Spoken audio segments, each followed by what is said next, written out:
In this weekend devotional, Learning Never Stops, Robert W. Carver reminds us in TableTalk Magazine that life itself is a school where God is always teaching. The world around us becomes his classroom, from the heavens that declare his glory to the ant that quietly preaches diligence. As Psalm 119 tells us, "You have taught me." And as Luke chapter 6 verse 40 reminds us, the disciple fully trained will resemble his teacher. With such a teacher, learning truly never ends. Now for our reading. As the summer draws to a close and the bells in the schoolhouse are soon to ring, we hear the words, "But I don't want to go back to school." These words are heard from many students, and not a few teachers as well. I'm very familiar with the rhythm of the academic calendar, having been a student for more than 20 years and a teacher for almost 50. The truth of the matter is that we will never finish our need to continue learning. Yes, the time will come when we will be finished with going to school, but that will not bring us to the place where learning is no longer necessary. Why do we need to be constantly learning? Simply because we are constantly forgetting. Additionally, because we are constantly facing new situations. Many of us have been influenced by teachers during our education. Jesus said that a disciple, when he is fully trained, will be like his teacher. Certainly, God is the greatest teacher. Behold, God is exalted in his power. Who is a teacher like him? He can teach us in many ways, from the great celestial bodies to even the tiny ant.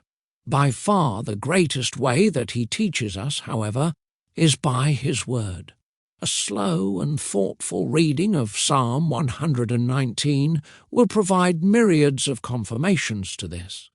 Verse 102 even says, "You have taught me." We may have read through the Scriptures many times, but still God teaches us fresh and needful truths constantly. It's like gathering fresh manna every day. Some learning is easy and pleasurable, while other learning is painstaking and drawn out. In our academic experience, learning is often accompanied by testing. So it is in the spiritual realm. With much learning comes much responsibility to internalize and practice the truth. We should remember that one of the saddest descriptions of many of those living in the last days is that they will be always learning and never able to arrive at a knowledge of the truth. One of my beloved teachers, J. Gresham Machen, though he left this world 6 years before I was born, had a great influence on me through his writings.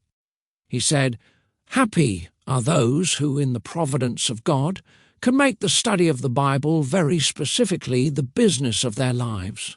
But happy also is every Christian who has it open before him and seeks, by daily study, to penetrate somewhat into the wonderful riches of what it contains."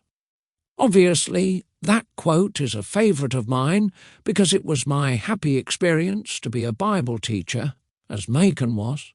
But he also included all those who study God's Word regularly. The psalmist wrote, "Teach me your way, O Lord, that I may walk in your truth. Unite my heart to fear your name." May his words be our constant prayer, and may we never grow weary in travelling the highway of God's truth. Robert W. Carver served as Associate Professor of Greek and Bible at Clearwater Christian College in Clearwater, Florida, for more than 35 years. This concludes our reading. Thank you for listening.